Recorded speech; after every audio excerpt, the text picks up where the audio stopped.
So today, I think we're going to be talking about, I guess, subjective truth and how, and basically subjective truth and biases. There's objective truth and there's subjective truth, and why our brains are wired to believe one thing versus another, even though the facts actually smack us in the face. Or at least, if there are facts, we basically tend to not even listen to them. And I think that's a very interesting topic. Um, so I think a lot of that has to come down to the fact that I have a family member who believes the Earth is flat, um, Okay. and has pretty much like reamed our entire family for not believing that. And that's been a very interesting. It literally happened on a Christmas dinner. It's the worst time to talk about that type of stuff, but it did. Um, and then ever since, he's just been super convinced.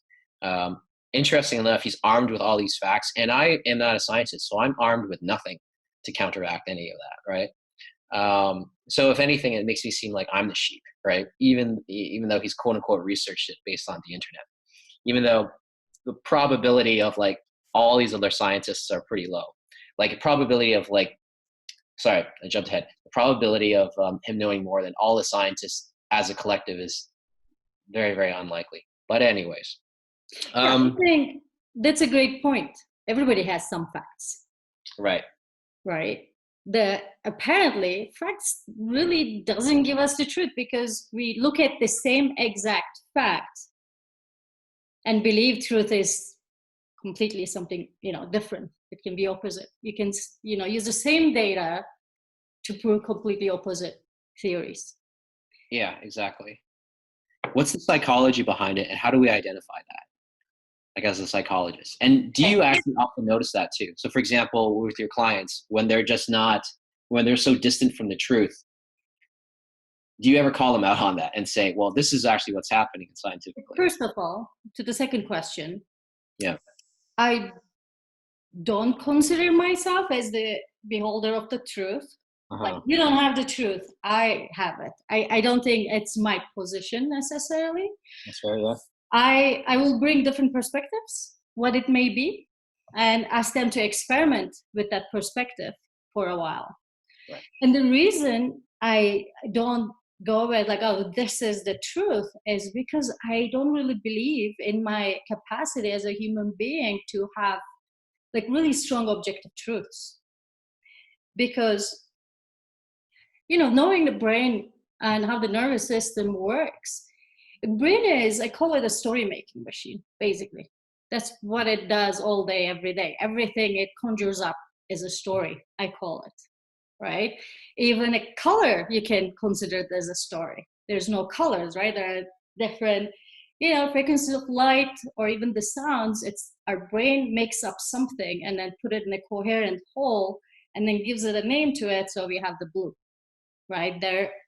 And then there's this, I think, I read about humanity didn't have the color blue for a long time. It's until recently we discovered the color blue, which interesting. My boyfriend mentioned it and I said, that's bullshit, cannot be. And I, researched it a little bit and it sounds like that. Maybe I'll post something about it later. But the idea about it is the reality is very complex. And the way our brain, what it can capture is limited.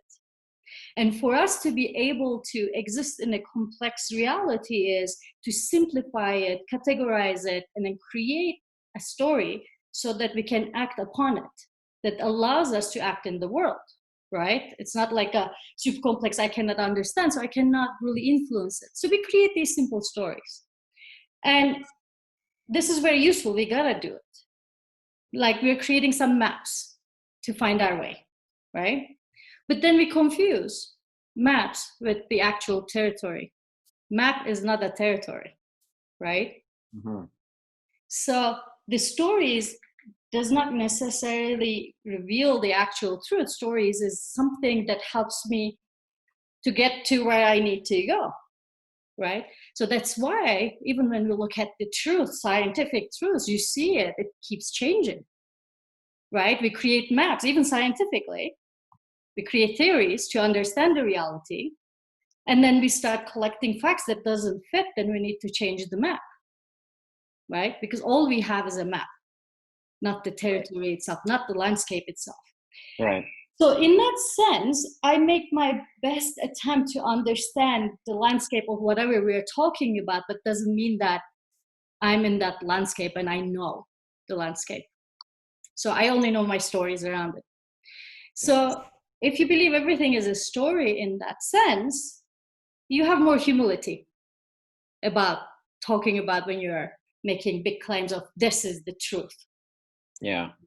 I believe at best we have good hypotheses, and as long as they keep working and they get, supported with what happens, the feedback that comes from the environment when we use that.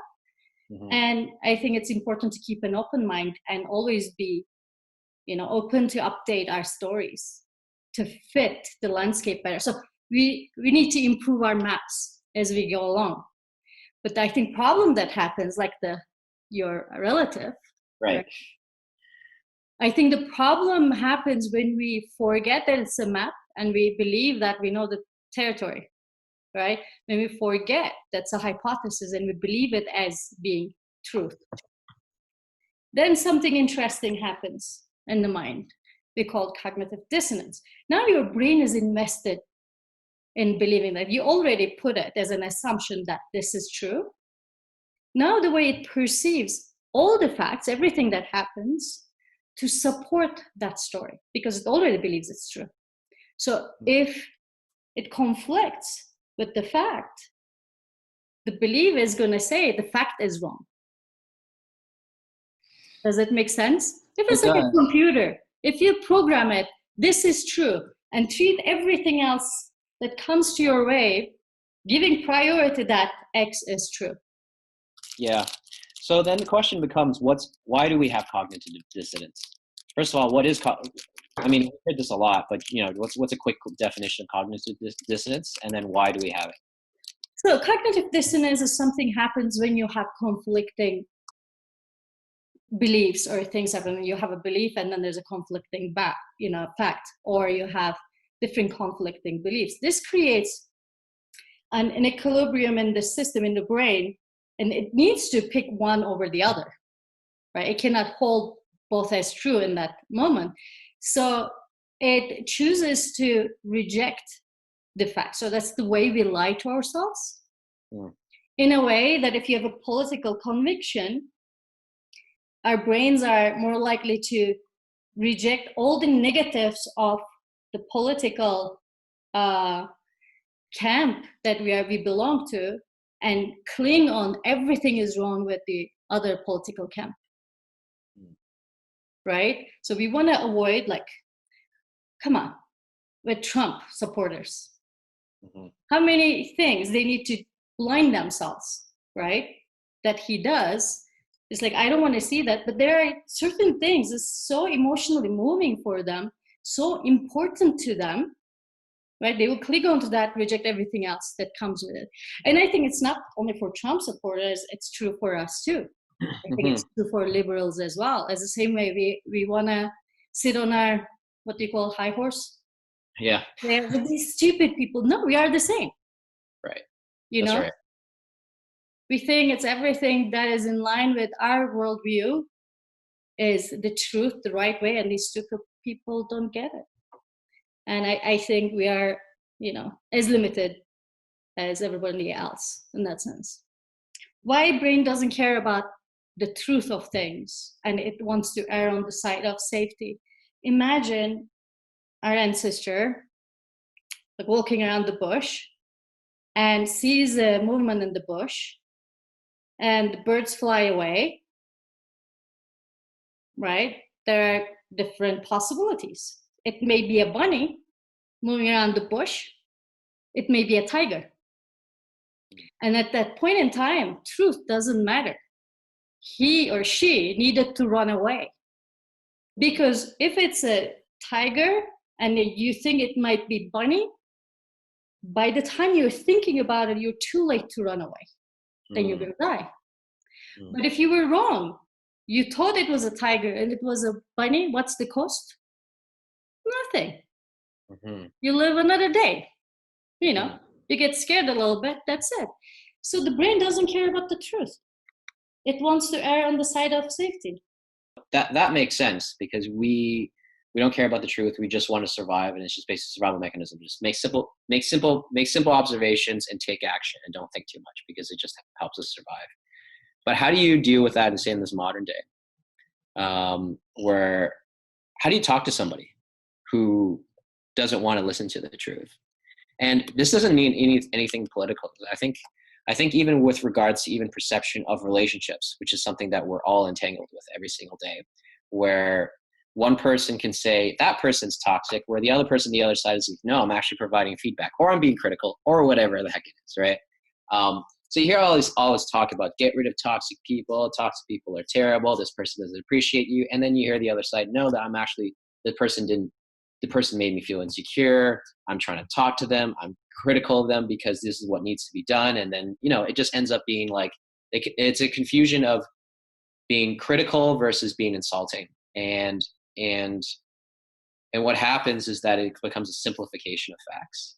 And so that's what I'm asking, is like, how do you get through to somebody who's pretty much made their mind up of what that situation is, right? Well, you can't do much at that point. Like, trying to show facts is not gonna really work that well. Right. And right. Yeah, I know. So when we are emotionally attached to the truth of something, our brain doesn't really respond well to arguments or facts. There's an emotional need there. Mm-hmm. And I think our best bet is to speak to the emotional need of that person at that time, right? Like, forgetting the content of the conflict, but about like, what is that emotional need that person has to attach to that particular story. And it's also important to recognize one other thing.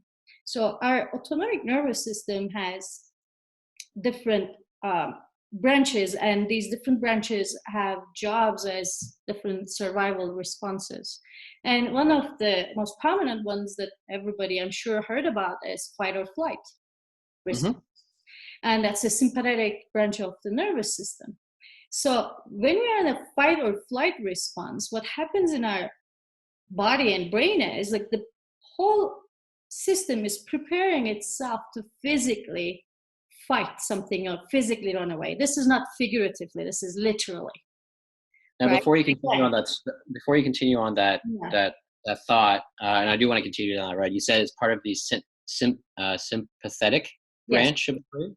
And how many branches are there? Why is that the sympathetic branch? I think that's very interesting. It's the name. I think it creates some confusion. It has nothing to do with being sympathetic to someone. Okay. Okay. So like you talk about sympathetic, parasympathetic. It's a technical term. Just take it for what it is. Okay. And according to polyvagal theory, our autonomic nervous system has 3 branches, which is ventral vagal, our social engagement system, our sympathetic system, which is the fight or flight. Okay. And then we have dorsal vagal, what you can call like a shutdown, collapse, or freeze response. And these are all things that we evolved to deal with, to keep us alive, basically. These are all survival responses. And when we talk about specifically fight or flight response, again, this response is a physical response, because the brain we have and the nervous system we have right now is still the same with a hunter-gatherer.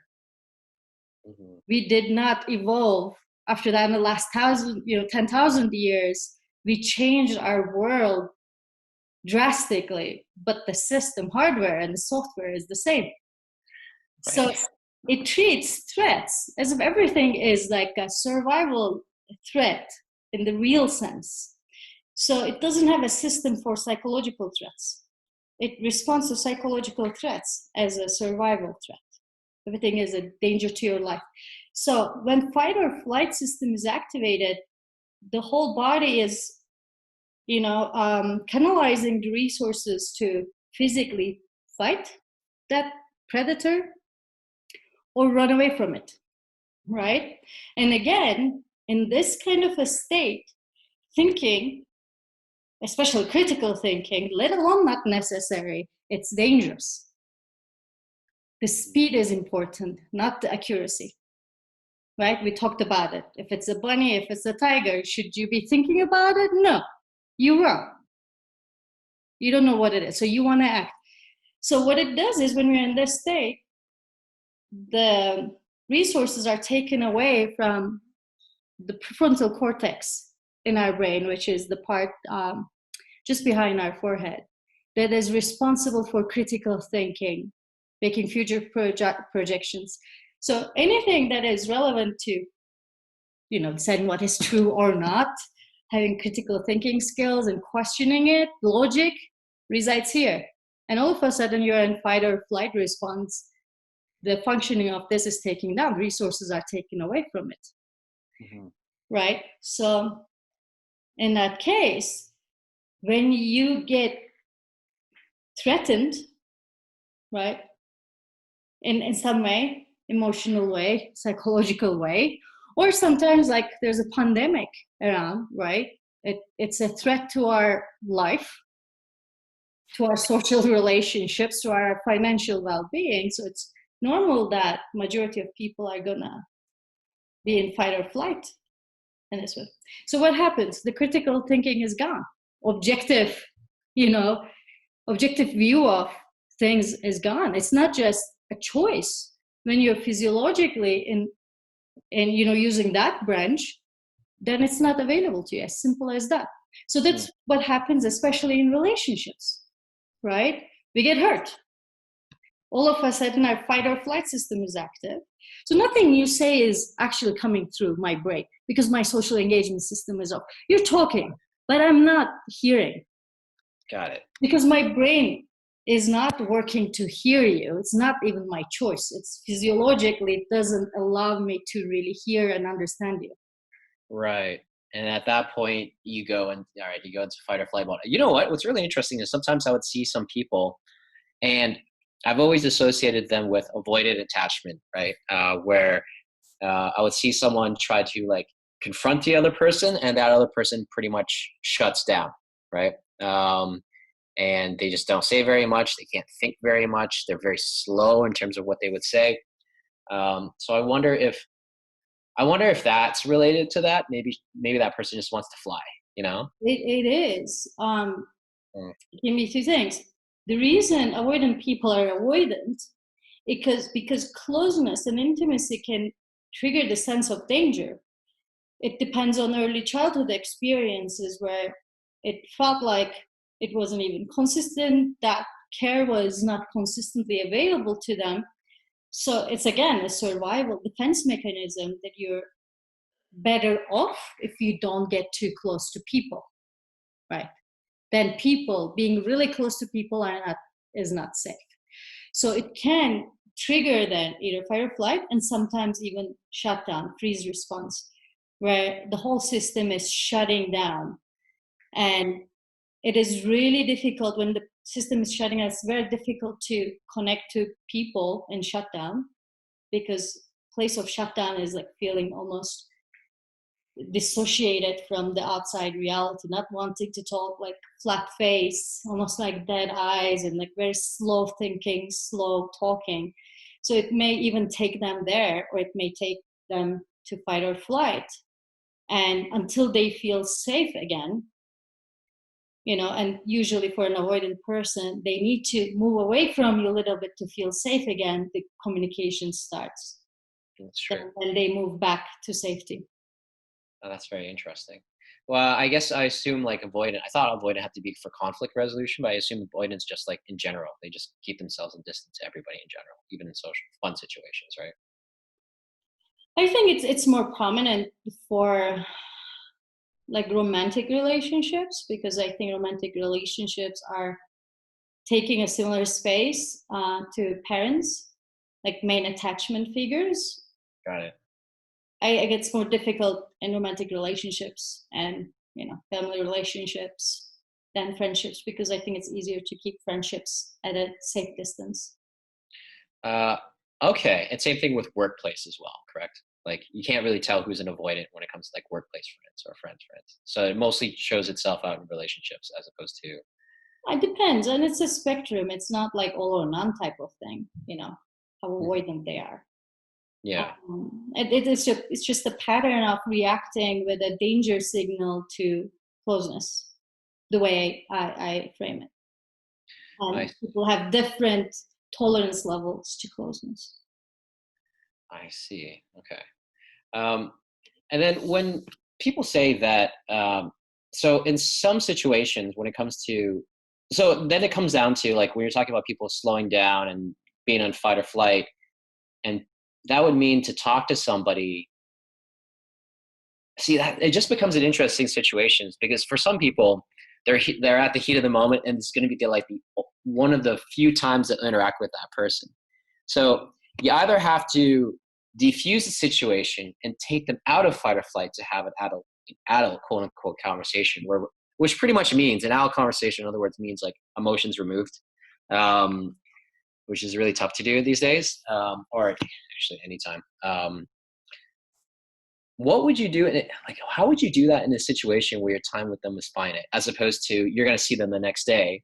Say that's a relationship where you get to separate from each other for a few hours or maybe even a few days and then come back to talk to each other. I wonder how that could be done in a shorter period of time. So for example, you're saying when you're in conflict with the other person, or yeah, in fight or flight for some other reason. Yeah, conflict with another person. So for example, let's say I'm at the dinner table and then my relative brings up flat earth, and then it just escalates into like a full blown war. I'm trying to remember off the top of my head how it evolved so quickly, so quickly, because I think what was going on in that person's head was that they were looking to attack. They were looking to pick a fight, right? And just getting a response, which is, antagonizing by asking, what about this? What about this? What about this? Forces you to answer. And the moment you answer, I feel that if I were to break it down now that I remember, it almost turned, if it was a play-by-play, it almost turned into my answer was an attack, right? Because that's what they were looking for. Yeah, I think in a case like that, when they feel like even before you say anything, because the culture in general rejects believers on flat earth, yeah. Flat earth, like, so they feel under attack. It's not like they want to attack you. Mm-hmm. Even before you say anything, they feel under attack, right? They are already in fight or flight. And like there was actually a friend's mother, she was asking my opinion about what I think, like if she is, like is this paranoia, because she's very religious, Trump supporter, and like believes in every conspiracy theory that there is. And then she is passionately is trying to wake up other people, because in her mind, she's trying to help humanity, save humanity, and show them the dangers, right? So it's not because it's a bad person who wants to fight with you. It is like they have good intentions, right? They want to help you to wake up. They want to save you. Right? They come sometimes from that perspective, and when they feel like they are not taken seriously and they are not listened to, it quickly changes to like being really angry because they don't feel being heard, or it may be ridiculed and stuff like that. So what can you do in that kind of a conversation? One way of kind of navigating to a different place, like I wouldn't try to change their mind necessarily. At this point, it's very difficult to persuade someone with like such a deep conviction, out there conviction, with any argument and facts you're going to give them when they're emotionally attached. I would start a conversation around what is so important about that to them. Why do they believe that the earth is flat is so important? What does it signify? Right? Why do they believe it's important if the earth is flat or not? I would have a conversation around it and understand, like, what do they get from believing in that theory? And so if you were to extrapolate that to the person who was a diehard religious Trump supporter, what would that person's answer be? Why were they so, is it because they think they're saving people? Is that what, like, so in that person's position, the person is, what they get out of it is that they want to better America. That's why they want to, There's push for. always fear when you are okay. You see all these kind of things flourish, like the misinformation, like really dictatorial leaders, conspiracy theories flourish at a time when people are fearful. There's some type of danger going on. It can be like, obviously we have the pandemic right now, but before that, it's about declining life standards, right? Mm-hmm. And when you're feeling like your life standard is lowering, you don't have the financial security. Also, as humans, we have like a natural inborn tendency to, be to perceive the other as dangerous. Anybody who doesn't look like us, who's not similar to us, it's an evolutionary thing as well. And when you have all these things and then somebody comes and gives you a very simplified enemy, it's so easy to jump on that belief, because when you have a complex thing, like where you cannot blame one specific person or thing, you don't have anything to fight with or run away from. It comes down to having a simplified view of the world, which is what. Yes, you need an enemy. Like you're in fight or flight, your whole system, because these are old systems, it is not utilizing the sophisticated human parts of you. This is older than humanity, right? Your whole system is looking to fight with someone, something, or to run away with someone. And when you cannot see it, it's super uncomfortable. That uncertainty kills us. So we need to find an enemy, right? And these people come and tell you this is the enemy. Now, like there's so many things. Bill Gates is the enemy, right? Fauci is the enemy. Now you can direct all your hate, the desire to fight, to that. That's why like everybody is on Facebook, like typing and then sharing stuff. It's an expression of their fight with the enemy. But I think like people like Trump, they come, it's like, oh, these immigrants, they're rapists, this and that, right? This is the enemy. People who doesn't make us a priority. Like, I will protect you. I will make you Americans the priority. I will protect you from rest of the world, from the bad China, from the immigrants, right? It gives them a sense of safety. This guy is going to protect us. So I can forget about every disgusting thing that he did before, because he is giving me a sense of safety. And he cares about traditional values and religious values. And there's so many conflicting facts about that, but what they get is so much bigger than believing in whatever he did. It's not the importance of the mind, rejects it. And again, I'm talking about that because I think a lot of my friends watching right now, I have a few Trump supporter friends, but most of them are not. So it's easier for them to understand. However, I can tell you, we are on the same boat. I think from the other side, people look at us and think how naive we are, how stupid we are. Mm-hmm. Right?